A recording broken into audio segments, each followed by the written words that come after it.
In 1834, Kentucky became the silent witness to a phenomenon that defied all rational explanation, a mystery so macabre that it continues to haunt the corridors of scientific inquiry to this day.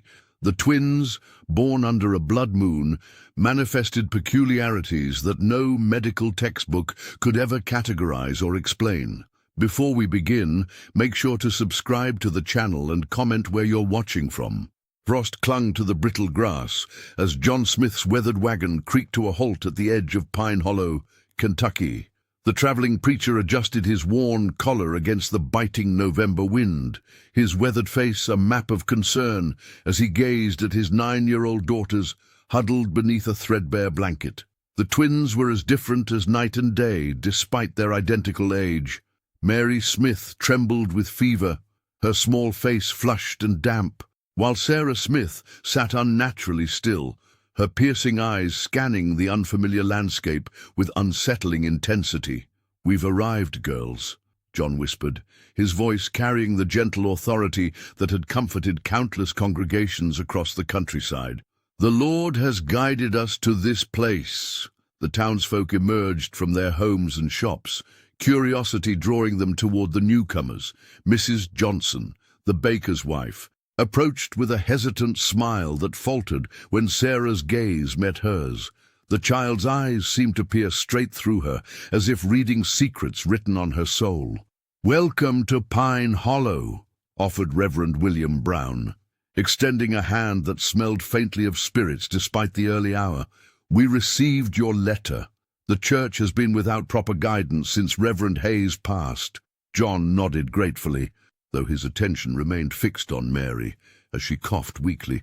"My daughter needs rest. Is there somewhere we might stay tonight?" Elder Charles Thompson stepped forward, his substantial frame blocking the November sun. "The old parsonage needs work, but it's yours to use. Though I must say, your child looks in need of a doctor, not just prayer." That evening, after settling into the drafty church while the parsonage was prepared, John gathered his daughters close to the meager fire. The flames cast dancing shadows across the sanctuary walls as he prayed for strength and guidance. Mary drifted into fitful sleep while her father's words washed over her, but Sarah remained awake, her small body tense with unspoken dread.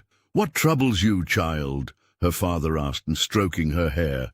"The dreams will come again tonight," she whispered. "They always do in new places." Outside, fog pressed against the windows like ghostly fingers seeking entrance. Inside, Sarah finally succumbed to exhaustion, her sleep immediately disturbed by visions she couldn't comprehend, faces of strangers who somehow felt familiar, voices crying out from beneath the very floorboards where they slept. Through the night, whispers spread through Pine Hollow. Judge Harrison's wife told the general store owner about the strange twins. The blacksmith mentioned to his customers how one girl seemed deathly ill, while the other possessed eyes that knew too much. By morning, a ripple of unease had spread through the community, though none could yet imagine how these children would soon unravel the very fabric of their carefully constructed peace. Dawn crept over Pine Hollow, painting the frost-covered cemetery in shades of pale gold. Sarah Smith wandered between the weathered gravestones, her small boots crunching on the frozen grass. Unlike other children who feared such places, the 9-year-old moved with strange purpose, trailing her fingers across the cold stone markers. "Elizabeth Harmon, 1821, she whispered, though the name had been worn away by years of Kentucky rain and snow. "Thomas Whitaker, 1816. Each name fell from her lips with certainty, names she could not possibly know. From her porch across the way, Mrs. Johnson clutched her shawl tighter around her shoulders. The woman had risen early to hang laundry, but now stood frozen, watching the peculiar child commune with the dead. When Sarah turned and looked directly at her, Mrs. Johnson felt a chill that had nothing to do with the November morning. "That child ain't right," she muttered, hurrying inside to tell her husband what she'd witnessed. Back at the church, Mary coughed weakly from her makeshift bed of quilts. Her thin frame shook with each ragged breath, and her pale face contrasted sharply with her twins' healthy glow. When Sarah returned, Mary reached out instinctively, and their hands found each other as naturally as breathing. "They're restless," Sarah whispered, squeezing her sister's fingers. "They want to be heard." Mary nodded, understanding without explanation. "I know," she replied, her voice barely audible. "I hear them too, in my dreams." Their father, John Smith, paced the small room adjacent to the sanctuary. The traveling preacher had hoped Pine Hollow would welcome his revival meetings, but already he sensed resistance. The townsfolk had been polite but distant when he'd explained his intentions yesterday, their eyes constantly drifting to his daughters with undisguised curiosity. "Just passing through," he assured Reverend William Brown that morning, his Bible clutched tightly in his weathered hands. "A week of revival services, no more. The Lord called us here." The local pastor nodded stiffly, his eyes bloodshot. "Of course, Brother Smith, though I must say, there's talk about your girls." "Children often inspire gossip," John replied carefully. "Not like this." Reverend Brown lowered his voice. "Mrs. Johnson claims your Sarah was naming the dead this morning, names eroded from stones decades ago." Outside the church window, townspeople gathered in small clusters, their hushed conversations punctuated by furtive glances toward the building. Some made the sign of the cross, others simply shook their heads. The twins' presence had cast a shadow over Pine Hollow, and as the morning progressed, whispers spread from house to house, farm to farm. What other secrets might these strange children reveal? What truths, long buried, might they unearth? The wooden pews of Pine Hollow's church creaked under the weight of curious townsfolk that Sunday morning. Everyone had come to hear John Smith preach, but also to scrutinize his strange daughters. Sarah Smith sat beside her weaker sister, her piercing eyes scanning the congregation as if reading invisible text written upon their souls. When the hymns concluded, Reverend William Brown invited the traveling preacher to deliver his sermon. John stepped forward, Bible in hand, but before he could speak, Sarah rose suddenly from her seat. "The bottle isn't empty anymore," she announced, her childish voice carrying unnaturally through the sanctuary. "The one behind the third book of Psalms on your shelf, Reverend." The congregation fell silent. Reverend Brown's face drained of color as he gripped the pulpit. "Child, what nonsense are you—" "You filled it again last night," Sarah continued, unflinching. "After you argued with Mrs. Brown about the money for the new hymnal books." Gasps rippled through the church.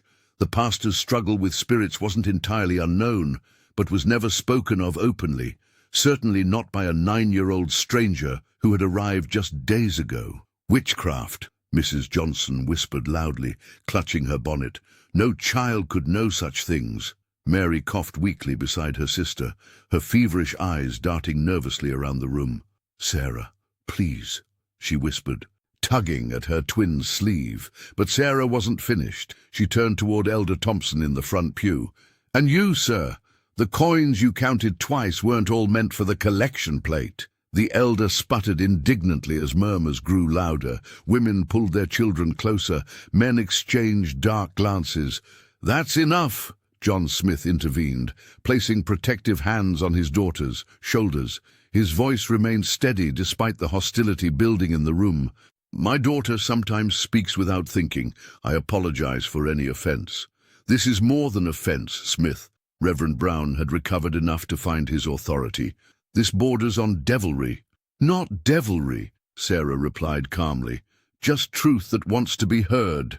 The floorboards beneath the altar creaked suddenly, a sharp, splintering sound that made everyone jump. The noise seemed to echo longer than natural, like a warning from below. "Perhaps we should conclude today's service with prayer," John suggested firmly, meeting the Reverend's glare without flinching. As the congregation bowed their heads, whispers continued. Judge Harrison studied the twins with narrowed eyes, while Robert Davis, the visiting lawyer, watched with undisguised fascination. "Protect us from evil and those who would bring darkness into our sanctuary," Reverend Brown prayed pointedly. But Sarah's eyes remained open. Fixed on the space beneath the altar where the floorboards had protested, something was buried there, something that wanted to be found, and she knew this was only the beginning. Mary Smith, typically withdrawn and overshadowed by her sister's bold presence, shocked the congregation during the afternoon prayer meeting. Her voice, though weakened by fever, carried clearly through the small church as she interrupted Reverend Brown's sermon. "The roses behind your house died last night," she said, her pale face expressionless. "All 12 bushes. The blight came suddenly, like black fingers reaching through the soil." Mrs. Brown gasped, clutching her husband's arm. The Reverend's wife had mentioned nothing about her prized roses to anyone, having discovered their withered state only that morning. How could this sickly child possibly know? "They were her mother's roses," Mary continued, her eyes unfocused, as if seeing beyond the church walls. "You promised to tend them after she passed." The congregation shifted uncomfortably on the hard wooden pews. This knowledge wasn't mere gossip. It was intimate family history known only to long-time Pine Hollow residents. John Smith placed a protective hand on his daughter's shoulder, feeling her tremble beneath his touch. "The child is delirious with fever," someone whispered, but the excuse rang hollow. Everyone had witnessed Sarah's revelations the previous day, and now Mary demonstrated the same uncanny awareness. After the service, townsfolk gathered in tight clusters, casting suspicious glances toward the twins. Some mothers pulled their children closer when the Smith girls walked past. Others made furtive signs to ward off evil. That afternoon, while Mary rested in their temporary lodgings, Sarah sat with her father in the empty church. The late autumn light filtered through dusty windows, casting long shadows across the worn floorboards. "There's something beneath the altar, Father," she said, her voice small but certain. "I saw it in my dream last night." John looked at his daughter with weary eyes. The traveling preacher had faced skepticism before, but never such fear directed at his children. "A glass vial," Sarah continued. "Small, with a cork stopper. Reverend Brown hides it there when he drinks." "Sarah," he sighed, running a hand through his hair, "the congregation is already unsettled. Another scandal involving their pastor." "It's not just about the drinking," she insisted. "The vial matters. I don't understand why, but it does." John paced the narrow aisle, conscience warring with caution. Exposing the Reverend's weakness would further alienate the family from this community they desperately needed for shelter. Yet ye, his daughter's strange gift seemed divinely sent, despite the turmoil it caused. "Please, Father," Sarah pleaded, her piercing eyes reflecting wisdom far beyond her 9 years. "The truth wants to be found." By nightfall, John's resistance had crumbled under the weight of his daughter's certainty and his own moral compass. Tomorrow, they would confront what lay hidden beneath the altar, whatever the cost. The morning frost clung to the windows of the small church as Sarah Smith led Reverend William Brown and 3 elders through the silent sanctuary. Her small boots made hollow sounds against the wooden floor as she moved with purpose, her eyes fixed on a spot beneath the altar that only she could see. "There," she said, pointing to a floorboard that appeared no different from the others. "Oh, it's hidden right there." Elder Charles Thompson exchanged skeptical glances with Judge Harrison. The preacher's daughter had already caused enough commotion with her strange knowledge of things she shouldn't know. But Reverend Brown, his face ashen from the previous day's exposure, stepped forward. "Let's see what the child means," he muttered, his voice barely audible in the cold morning air. The men knelt around the spot, their breath forming clouds in the chilly sanctuary. With trembling hands, the pastor pried at the indicated board.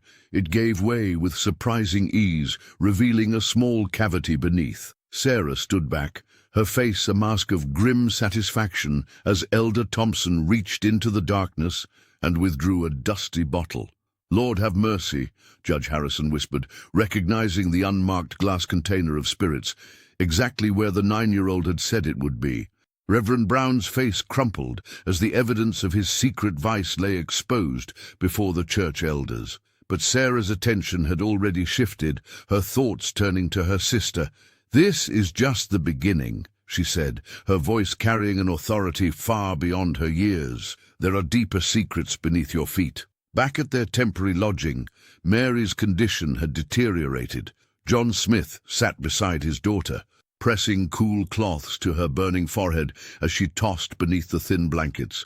Her fever had spiked during the night, and her whispers had grown more frequent and disturbing. "Fire," she murmured, her eyes fluttering beneath closed lids. They couldn't escape. The Whitman girls, trapped, not an accident. The preacher stroked his daughter's hair, his heart heavy with worry. These visions were taking a physical toll on Mary, as if each revelation drained her strength. "Why, the town lied," she continued, her voice suddenly clear despite her weakened state. "Everyone knows. The fire didn't start in the kitchen. They were locked in, both of them, with their secrets." John Smith closed his eyes in silent prayer. Whatever burden his daughters carried, whatever truths they had been chosen to reveal, was becoming too heavy for their young shoulders. Yet he knew, with growing certainty, that Pine Hollow's reckoning had only just begun. Word of Sarah Smith's revelation about the hidden bottle beneath the altar spread through Pine Hollow like wildfire. By midday, mothers were pulling their children away when the twins passed by on the dusty main street. Farmers, who had greeted John Smith warmly just days before now, averted their eyes or made excuses to hurry along. "Witchcraft," whispered Mrs. Johnson as she clutched her shawl tighter. "No child could know such things naturally." Outside the general store, 3 elders huddled in tense conversation. "The girls are unnatural," Elder Thompson muttered, his weathered hands trembling slightly. "What if they start speaking of other matters, things best left buried?" Yet for every fearful glance, there were just as many curious ones. The revelation about Reverend Brown's secret had confirmed what some had long suspected. If the twins could uncover that truth, what else might they reveal? This question hung over Pine Hollow like the November fog that clung to the hills. That evening, the town council gathered in Judge Harrison's parlor. The judge paced before the fireplace, his authoritative voice carrying through the closed doors. "These children are disrupting the peace of our community," he declared. "Perhaps it would be best if the preacher moved on with his daughters." John stood his ground, though his heart ached at the hostility directed toward his little girls. "My daughters have done nothing wrong," he insisted. "They merely speak what they see and feel." Back in their temporary lodging, a small room behind the church, Mary lay on her thin mattress, her breathing labored. Sarah sat beside her, gently stroking her twin's forehead.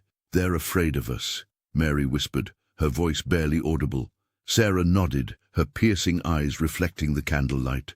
"I know, but we can't stop now. The spirits won't let us."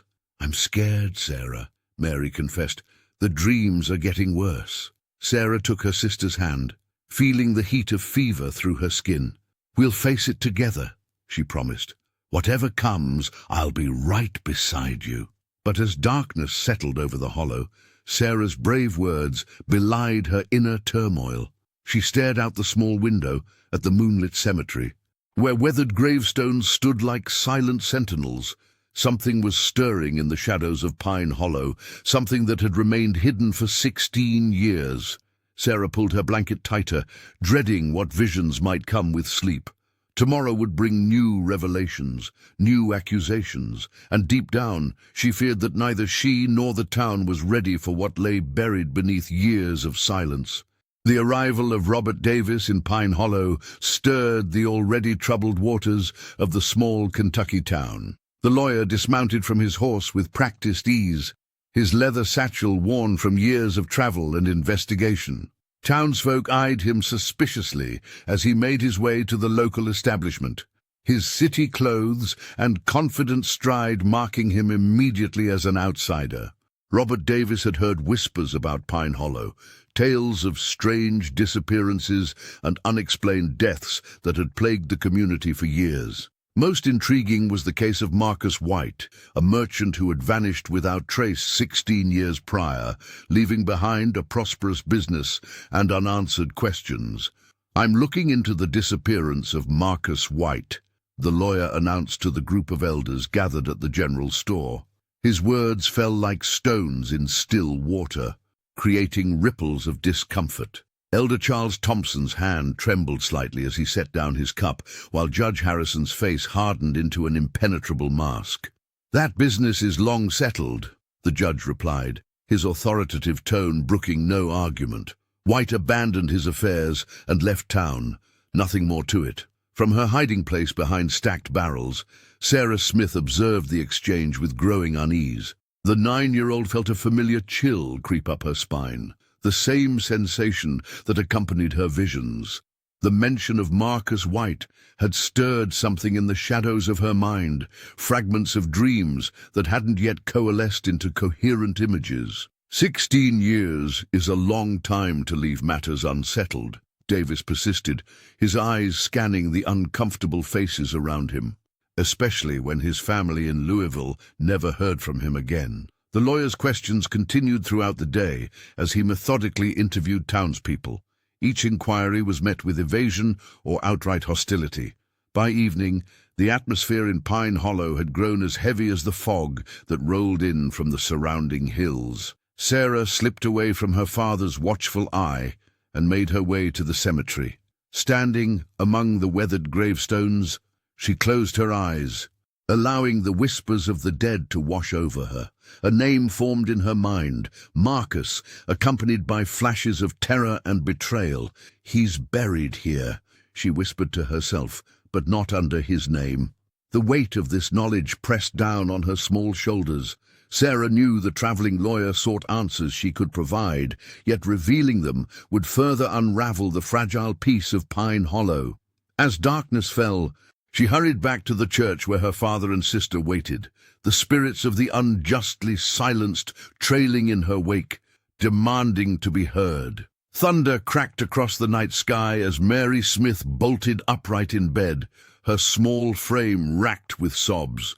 Sarah rushed to her twin's side, clutching her sister's trembling hands as rain lashed against the windows of their temporary lodging. "The Whitman family," Mary gasped between tears. They didn't die like everyone says." John Smith lit a candle and hurried to his daughters, his weathered face lined with concern. The traveling preacher had seen his girls' strange abilities manifest before, but the intensity of Mary's distress alarmed him. "I saw them in my dreams." "Papa," Mary whispered, her voice barely audible above the howling wind. "2 girls, just like us, twins. They were trapped, but not by fire. There was smoke everywhere, and someone locked them in." Her feverish eyes darted around the room. "They were betrayed." Sarah nodded solemnly.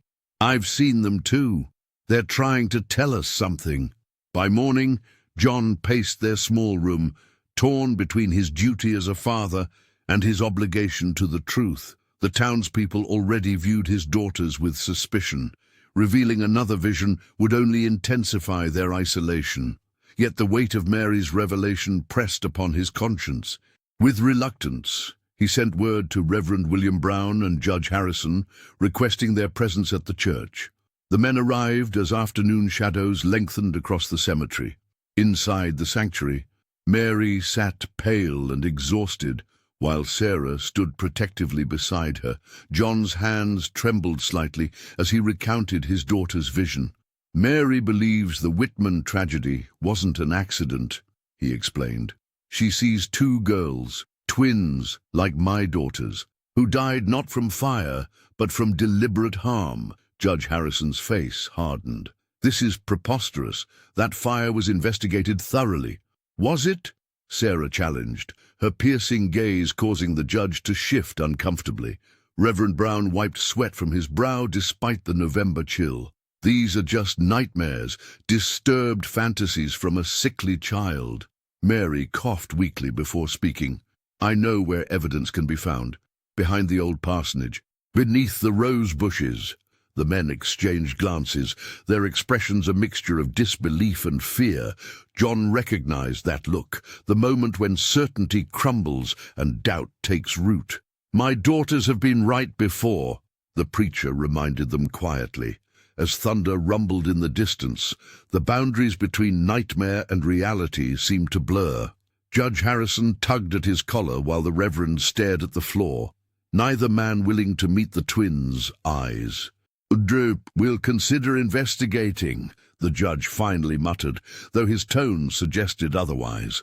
After they departed, John embraced his daughters, knowing their burden had just grown heavier. Outside, the storm intensified, as if nature itself responded to secrets long buried in Pine Hollow. Sarah Smith rose at dawn, her small frame silhouetted against the pink-streaked sky. She announced with unnerving certainty that they needed to visit the old parsonage immediately. John Smith watched his daughter with a mixture of pride and fear, knowing that each revelation brought them closer to danger. "There's a diary hidden in the hearth," Sarah declared, her voice steady despite the skeptical glances exchanged among the townsfolk who had reluctantly gathered. "It belonged to Reverend Hayes. He wrote everything down."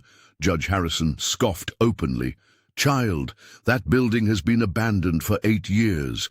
Any papers would have rotted away by now." Elder Charles Thompson nodded in agreement, though his eyes betrayed a flicker of unease. "The girls spinning tales to frighten us," he muttered. Yet he followed, as Sarah led the procession through frost-covered grass toward the dilapidated structure. The old parsonage stood like a skeleton against the morning light, its windows dark and accusing. Sarah walked directly to the stone fireplace, placing her small hand against the cold hearth. "And here," she whispered, "behind these bricks."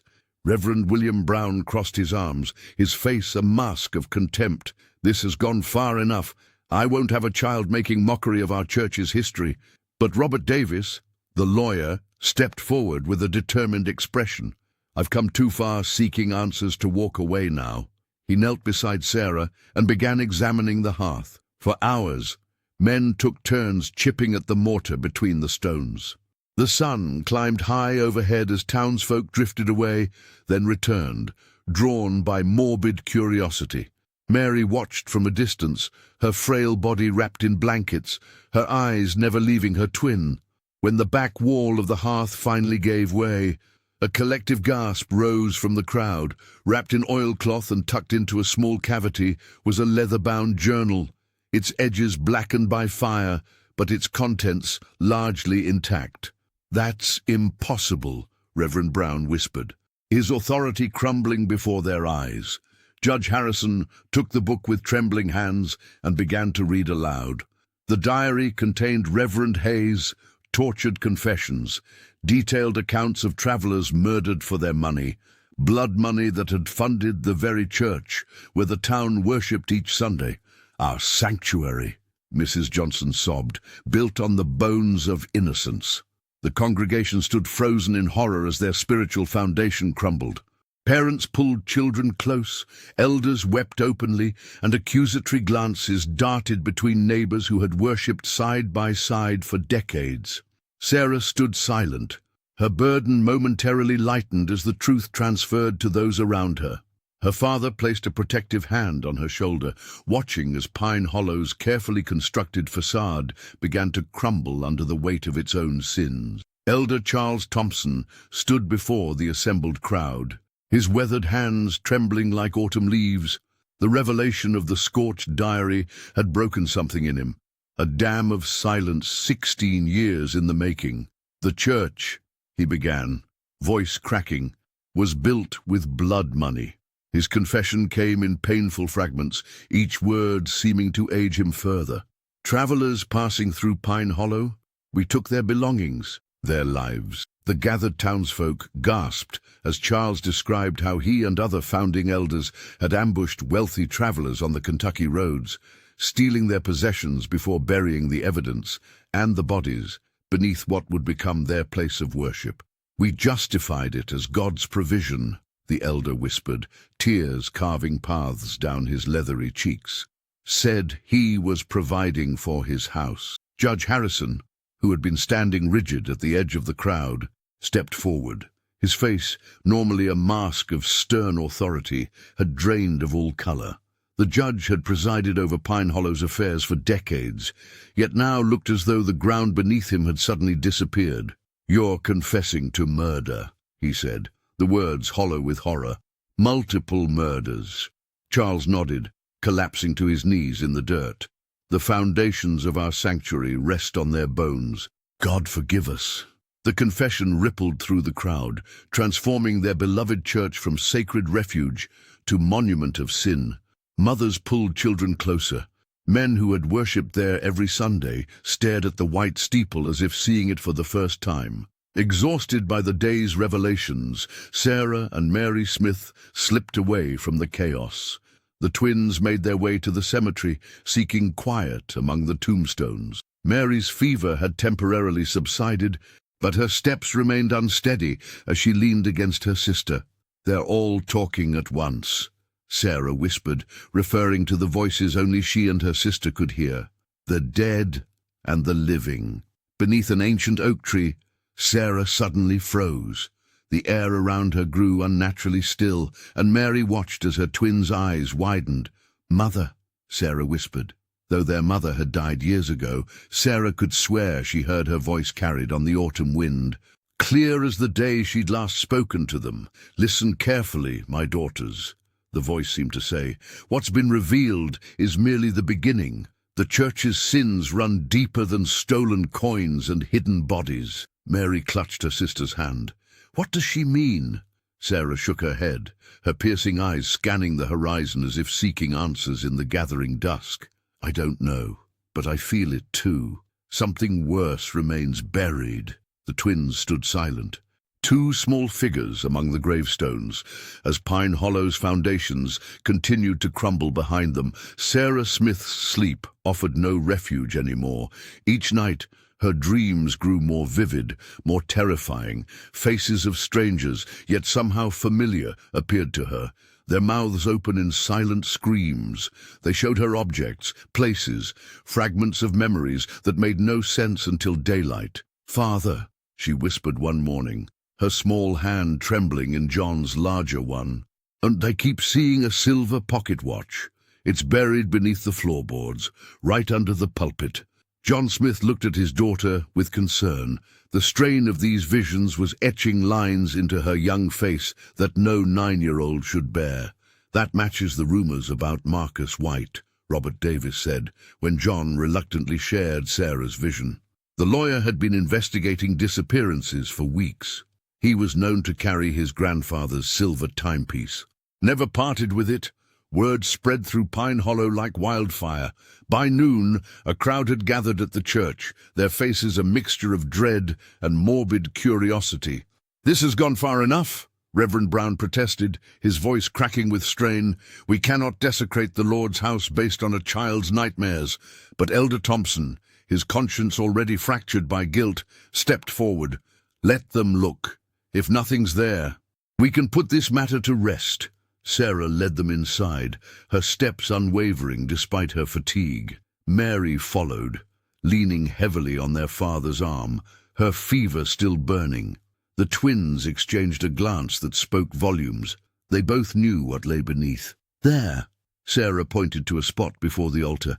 "Dig there," Judge Harrison supervised as several men pried up the weathered floorboards. The wood groaned in protest, as if the church itself resisted the exposure of its secrets. 3 feet down, a shovel struck something solid. The crowd fell silent as a tarnished silver watch was lifted from the earth. Its hands had stopped at 20 minutes past midnight. "Keep digging," Sarah whispered, her eyes unfocused. What they found next silenced even the skeptics. 3 sets of human remains lay beneath the sacred ground, where townsfolk had worshipped for years. One skeleton still wore the remnants of a fine coat. Another, smaller one, clutched a child's wooden toy. Women wept openly, while men removed their hats in shocked reverence. The evidence of murders long denied lay exposed in the autumn sunlight. "These are the missing travelers," Robert Davis said quietly.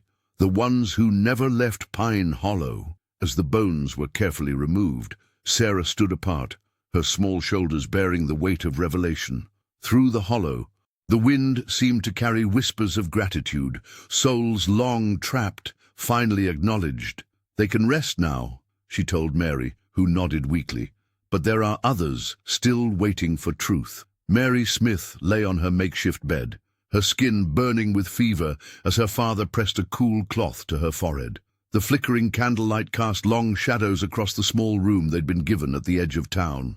Outside, the November wind howled through the trees, as if nature itself sensed the terrible revelation about to break. "They were with child," Mary whispered, her voice barely audible. "Both of them." John Smith leaned closer, his weathered face etched with concern. "Who, Mary? Who was with child?" "The Whitman twins," she said, her eyes suddenly clear and focused despite her illness. 16 years ago. That's why they died, not because of an accident. Sarah sat beside her sister, clutching her hand. She felt the truth of Mary's words resonate within her own bones, a terrible knowledge they somehow shared. "They were murdered," Mary continued, her voice growing stronger, "because of their condition, because of the shame it would bring." The news spread through Pine Hollow like wildfire. By morning, townsfolk gathered outside the Smiths' lodging, their faces twisted with fear and anger. Some carried lanterns despite the daylight, as if to ward off the darkness the twins had brought to their community. "We are their mirror," Mary told the gathered crowd, her small frame supported by her father. "Sarah and I were chosen to finish what they couldn't, to reveal what was hidden." Elder Charles Thompson pushed through the crowd, his face ashen. "This is blasphemy. These children speak of things they cannot know." "Then how do they know about Marcus White?" Robert Davis challenged, stepping forward. The lawyer's eyes were hard as he faced the elder. "How do they know where to find the watch, the bodies?" A woman in the crowd began to weep. "The Whitman girls were barely 15, she sobbed. "Who would do such a thing to children?"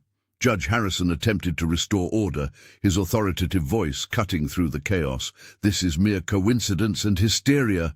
These accusations without evidence." "There is evidence," Sarah interrupted, her piercing gaze finding the judge's. "You'll find it where the old well used to be, the letters they wrote, naming the father." The revelation tore through the community like a lightning strike, splitting families and friendships. What had once been whispers became shouts of accusation. The devout questioned their faith, wondering how such evil could fester beneath their sacred ground.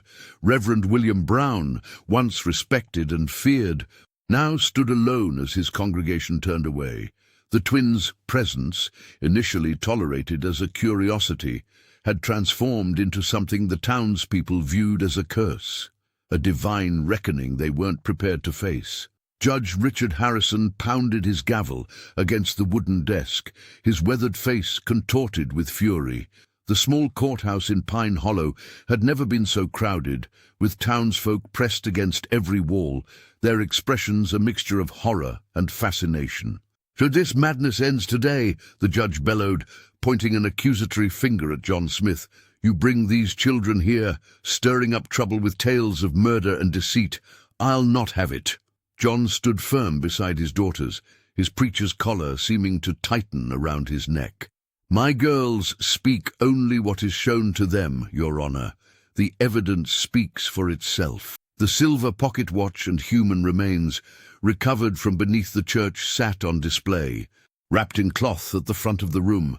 Several women wept quietly in the back, while men shifted uncomfortably, avoiding each other's gaze. "I can exile you and your daughters from Pine Hollow by sundown," Judge Harrison threatened, his voice dropping to a dangerous whisper. "Or worse, charge you with disturbing the peace and defiling sacred ground." Sarah Smith stepped forward, her 9-year-old frame somehow commanding the room's attention. Unlike her sickly twin who remained seated, Sarah's eyes burned with an intensity that made even the judge pause. "The dead won't rest until justice is done," she said, her voice surprisingly steady. "But more violence won't heal what's broken here." Mary coughed weakly from her chair, her pale face glistening with fever. "The Whitman girls were like us," she whispered, though somehow her words carried. "They were silenced forever." A murmur rippled through the crowd. Elder Thompson, who had already confessed his part in the church's bloody funding, stood shakily. "The child speaks true," the elder admitted. "We've lived with these sins for 16 years. God help us all." Judge Harrison's hands trembled as he set down his gavel. The authority he'd wielded for decades seemed to crumble before the simple truths spoken by a child. "What would you have us do?" he asked Sarah, his voice suddenly old and tired. Sarah looked around the room, her empathy connecting her to every person present, the guilty, the grieving, the confused. "Honor the dead by telling their stories," she replied. "Return what was stolen to their families. Let the truth heal what lies destroyed." The courthouse fell silent. Outside, rain began to fall on Pine Hollow, washing over the church where generations had worshipped atop unmarked graves. John Smith placed protective hands on his daughter's shoulders, knowing that while they might have brought justice to this place, they had forever marked themselves as outsiders, children who could see beyond the veil that most adults spent their lives constructing. "Let mercy guide your justice," Sarah added softly, "or Pine Hollow will never know peace again." The church that had once stood as Pine Hollow's spiritual fortress now loomed like a mausoleum. Its wooden pews, where families had gathered every Sunday for generations, sat empty and cold. The altar, beneath which those grisly discoveries had been made, was now avoided like a plague pit. What had once been sacred ground was tainted by the knowledge of what lay beneath the floorboards. Throughout the town, families hastily packed trunks and crates. The Johnsons loaded their wagon before dawn, their children wide-eyed and silent. 3 more households followed by midday. No one spoke above whispers, as if the very air might carry more revelations. "What else might those girls uncover?" Martha Wilson muttered as she wrapped her china plates in cloth. Her husband simply shook his head, his weathered hands trembling as he nailed shut a crate of belongings. Reverend William Brown had not been seen since the skeletons were unearthed. The man who had delivered sermons with thunderous conviction for 15 years had simply vanished. Some claimed they'd spotted him trudging toward the eastern hills, his shoulders hunched, carrying nothing but a small satchel. Others whispered that guilt had driven him to a darker fate. "He knew," Elder Charles Thompson confessed to Judge Harrison as they stood in the abandoned parsonage. "We all knew something, but not everything." The elder's confession had opened floodgates that could never be closed again. The judge ran his fingers across the dusty shelf where the reverend had kept his Bible. "This town was built on faith," he said quietly. "What happens when that foundation crumbles?" Without their spiritual leader, the remaining congregation gathered in homes, praying in hushed tones. Some found themselves unable to recite familiar prayers, the words sticking in their throats. Others turned to whiskey instead of scripture. Sarah and Mary Smith watched from their window as another family's carriage disappeared down the muddy road. Mary coughed weakly, her fever still lingering. "They're running from themselves," Sarah whispered, her piercing eyes following the departing wheels. John Smith placed protective hands on his daughter's shoulders. "And we may need to leave soon, too," he said, his voice heavy with resignation. In the general store, shelves stood half empty as supplies dwindled. No one spoke of restocking. The shopkeeper counted coins with the grim certainty that his business, like the church, was dying. That night, as lanterns flickered in increasingly abandoned homes, Pine Hollow seemed to hold its breath. The church bell, usually rung for services, deaths, and celebrations, remained silent, a fitting symbol for a community that had lost its voice, its leadership, and its innocence to the terrible truths that 2 9-year-old girls had somehow known all along. The December frost painted Pine Hollow white, as John Smith loaded the last of their meager belongings onto the borrowed wagon. His weathered hands trembled, not from the cold, but from the weight of what had transpired. The preacher glanced anxiously at the hostile faces watching from doorways and windows. Once, he'd hoped to bring salvation to this town. Instead, his daughters had unearthed its damnation. "We'll leave at first light," John told Sarah and Mary as they huddled near the fireplace in their temporary lodging. The twins nodded silently, their childhood innocence stripped away by the burden of truth they'd been forced to carry. Sarah wrapped a woolen blanket tighter around Mary's shoulders. Her sister's cough had worsened with the dropping temperatures, each ragged breath a reminder of her fragility. "Will we ever find somewhere to belong?" the healthier twin whispered, her piercing eyes reflecting the dancing flames. Their father knelt beside them, his faith tested but unbroken. "The Lord guides us where we're needed," he answered, though doubt shadowed his words. The revelations had cost them dearly. No town would welcome the girls who could see into souls and unearth buried sins. That night, as snowflakes drifted past the frosted window panes, Sarah fell into troubled sleep. In her dreams, she walked among the graves behind the church. The spirits of the murdered travelers nodded to her, their faces peaceful at last. The Whitman twins, whose tragedy had mirrored her own existence with Mary, smiled sadly before fading into mist. "Thank you," they seemed to whisper as they disappeared. Yet as one set of voices quieted, others called from distant hills and unknown towns. Sarah tossed in her sleep, feeling the pull of secrets yet uncovered, justice still denied. She woke with a gasp, finding Mary's hand already reaching for hers across the narrow space between their pallets. "You felt it too," Mary whispered, her voice thin but certain. Sarah nodded. "It's not over." "It never will be," her sister replied, wisdom beyond her 9 years etched in her pale face. Outside, the wind moaned through the trees, carrying whispers of the dead. The candle on their nightstand flickered, casting long shadows across the walls. John Smith, keeping vigil in a chair by the door, watched his daughters with a mixture of pride and sorrow. These children, his flesh and blood, carried a terrible gift that would forever mark them as outsiders. In the morning, they would leave Pine Hollow behind, but Sarah knew the truth. They could never outrun what they were.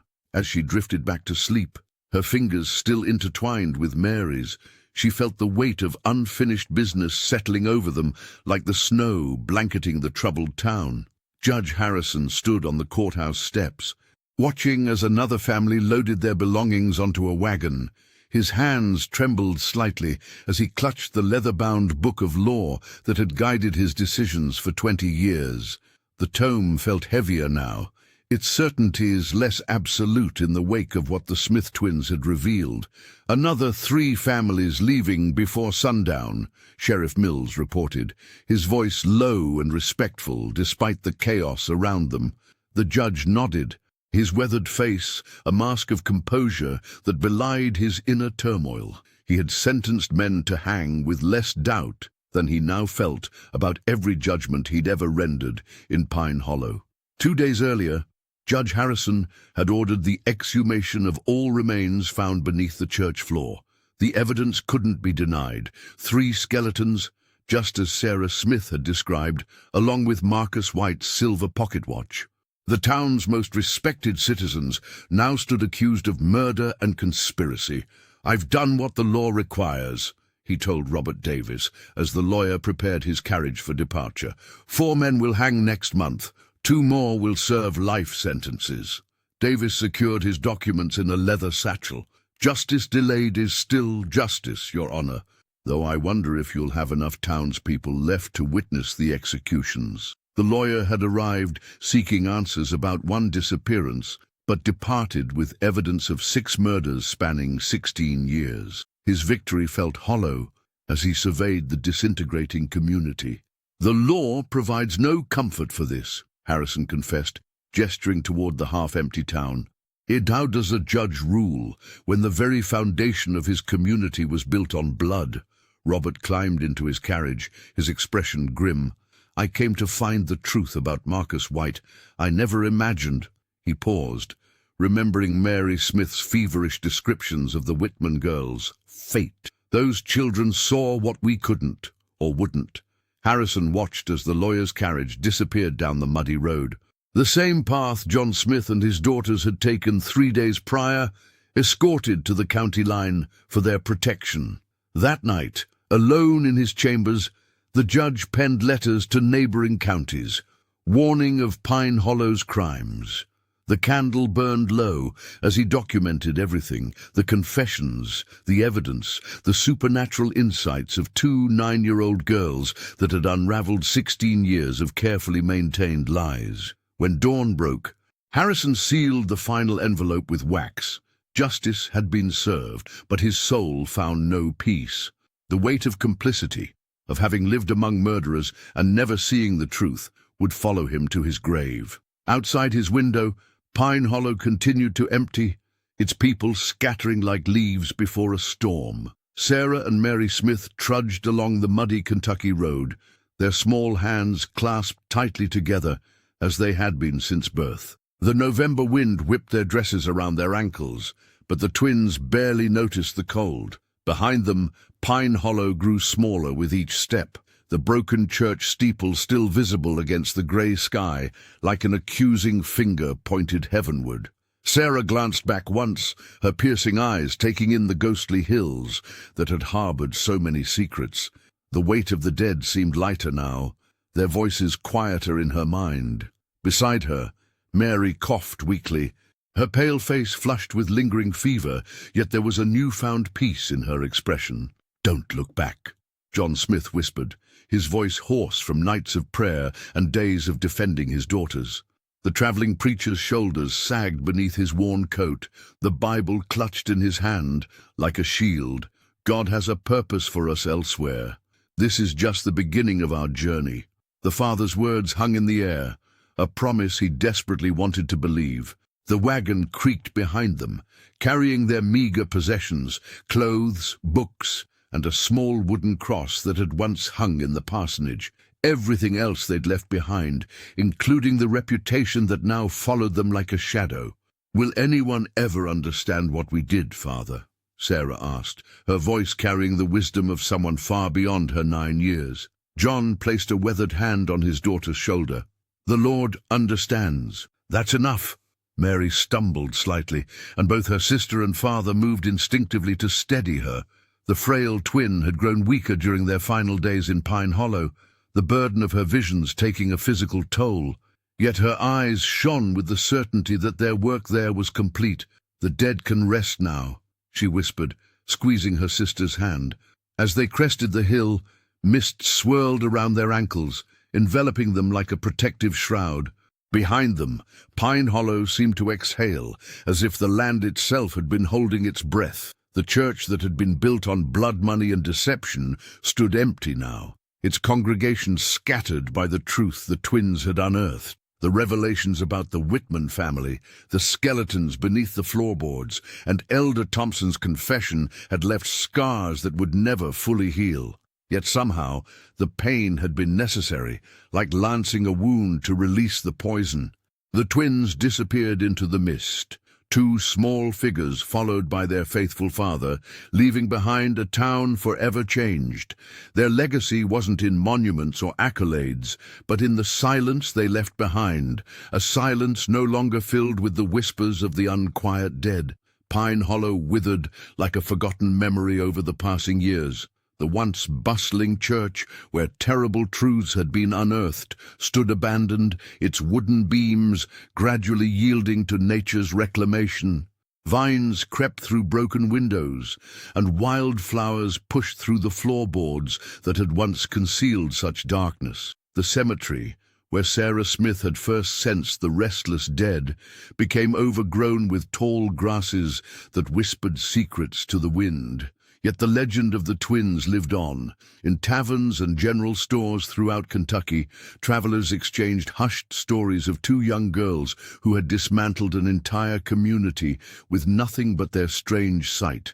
Some accounts painted them as angels of justice, others as harbingers of doom, but all acknowledged the inexplicable power they had wielded. "They say the Smith girls could look at you and see every sin you'd ever committed," a merchant would whisper to his customers in Lexington. The younger one, Mary, could barely stand from weakness, but her words cut deeper than any knife. Sarah and Mary, now 15, carried the weight of their experiences in different ways. Sarah's piercing eyes had softened somewhat, though they still reflected a wisdom far beyond her years. The sisters traveled with their father John from town to town, where he continued his ministry with a humbler approach, forever changed by what had transpired in Pine Hollow. Mary's health had improved marginally, though she remained frail. The fever that had once plagued her had settled into occasional spells of weakness, yet her quiet voice carried authority when she spoke, commanding attention from even the most skeptical listeners. "We didn't ask for this burden," Sarah once confided to a kindly woman who had offered them shelter for the night. "But refusing to use it would be worse than carrying it." The preacher watched his daughters with a mixture of pride and sorrow. John Smith had aged beyond his years, his once dark hair now streaked with grey. He had learned to trust their insights, though he still prayed nightly for their protection. Occasionally, they would encounter someone who had heard of Pine Hollow's demise, a lawyer who had corresponded with Robert Davis, or a traveller who had passed through neighbouring villages. These encounters would bring a shadow across the twins' faces, a reminder of the price of revelation. "Truth is never free," Mary would say softly, clutching her sister's hand, and Sarah would nod, knowing that somewhere other secrets waited to be uncovered, other voices yearned to be heard. Their journey had only begun, their gift or curse, a torch that would illuminate darkness for generations to come. In the years that followed, no scholar, physician, or man of science could unravel the mystery of what had happened in Pine Hollow. The twins' inexplicable knowledge defied rational explanation. Sarah and Mary Smith carried within them something that transcended the understanding of even the most learned men of 1839. "And some gifts aren't meant to be understood," John Smith would tell his daughters as they traveled from town to town, their reputation always somehow preceding them. The preacher had aged considerably in those 5 years, his once dark hair now streaked with grey. His shoulders stooped under the weight of what they had witnessed. Sarah, now 14, had grown tall and solemn. Her piercing eyes, which had once unsettled the townsfolk of Pine Hollow, now commanded respect and fear in equal measure. Some communities welcomed them as divine messengers, believing the girls had been touched by the hand of God himself. Others bolted their doors and whispered warnings about harbingers of doom who could expose sins best left buried. Angels wouldn't bring such suffering, a pastor in Tennessee had declared from his pulpit after the twins had passed through. Only the devil's own would tear apart a community so thoroughly. But Sarah understood what others could not. Sitting by a stream one evening, watching Mary gather wildflowers despite her still fragile health, she confided in her father. "The dead don't rest when injustice covers their graves," she whispered. "Sometimes the only mercy is truth, even when it hurts." John nodded, his Bible worn in his hands. "Your empathy is both your burden and your gift, child." The cost had been immeasurable. Sarah's childhood had vanished that winter in Kentucky, where other girls her age dreamed of dances and suitors. She dreamed of bones beneath floorboards and voices crying out from unmarked graves. Her ability to feel the pain of others, both living and dead, had stripped away any chance at innocence. Yet there was peace in knowing that the Whitman girls, whose tragedy had mirrored their own lives so eerily, had finally found rest. The skeletons beneath the church had been given proper burial, their stories acknowledged at last. Judge Harrison had ensured that, despite his initial resistance, Mary approached, her arms full of yellow flowers. Though still thin and prone to illness, her eyes held a quiet wisdom. "They're still with us sometimes," she said softly, referring to the spirits that had haunted Pine Hollow. "But they're not angry anymore." Sarah nodded, taking her twin's hand. Their empathy had cost them dearly, but it had freed souls trapped by decades of lies, and in that liberation they had found their purpose. The year was 1849, and the Smith twins had grown into young women of 24, their childhood innocence long surrendered to their peculiar calling. Sarah Smith walked ahead on the dirt path leading to Millbrook, her posture straight, despite the weight of experiences that had aged her beyond her years. Mary followed closely, still frail after all this time, but with a quiet resilience that had developed through their travels. "Do you feel it too?" Mary whispered, her breath forming small clouds in the autumn air. Sarah nodded, her piercing eyes scanning the distant church steeple that rose above the trees. The familiar pressure had begun building behind her temples 3 nights ago. Voices, impressions, fragments of pain seeking recognition. 15 years had passed since Pine Hollow. 15 years of drifting from one settlement to another, leaving upheaval in their wake. They no longer traveled with their father. John Smith had found peace 5 winters ago, his final words a mixture of pride and sorrow for the burden his daughters carried. "This town feels different," Sarah said, adjusting the worn leather satchel that contained their few possessions. "The voices are older here, more patient." As they approached Millbrook's main street, townsfolk paused their activities to observe the newcomers. Sarah recognized the looks, curiosity mingled with wariness. It was always the same, even before they revealed what lay beneath the surface of these seemingly peaceful communities. That evening, as they sat in the modest boarding house, Mary traced patterns on the wooden table. "I dreamed of a woman in a blue dress last night. She stood by a well, holding something wrapped in cloth." Sarah closed her eyes, allowing the vision to merge with her own impressions. "Elizabeth Harmon," she murmured, the name rising unbidden to her lips. 1832. The town believes she abandoned her husband, but she never left Millbrook. A church bell tolled in the distance, its sound carrying through the twilight. The sisters exchanged a knowing glance. Tomorrow they would begin asking questions. Tomorrow the carefully constructed history of Millbrook would begin to unravel. "Sometimes I wonder if we'll ever be free of this," Mary said softly. Sarah reached across the table and took her twin's hand. The connection between them hummed with shared memories, the scorched diary in Pine Hollow, the silver pocket watch, the skeletons beneath hallowed ground. Every revelation had exacted its price, yet they continued. "Perhaps we were never meant to be free of it," Sarah replied. "Perhaps this is our purpose." Outside their window, mist crept through Millbrook streets like searching fingers. Another town, another set of secrets.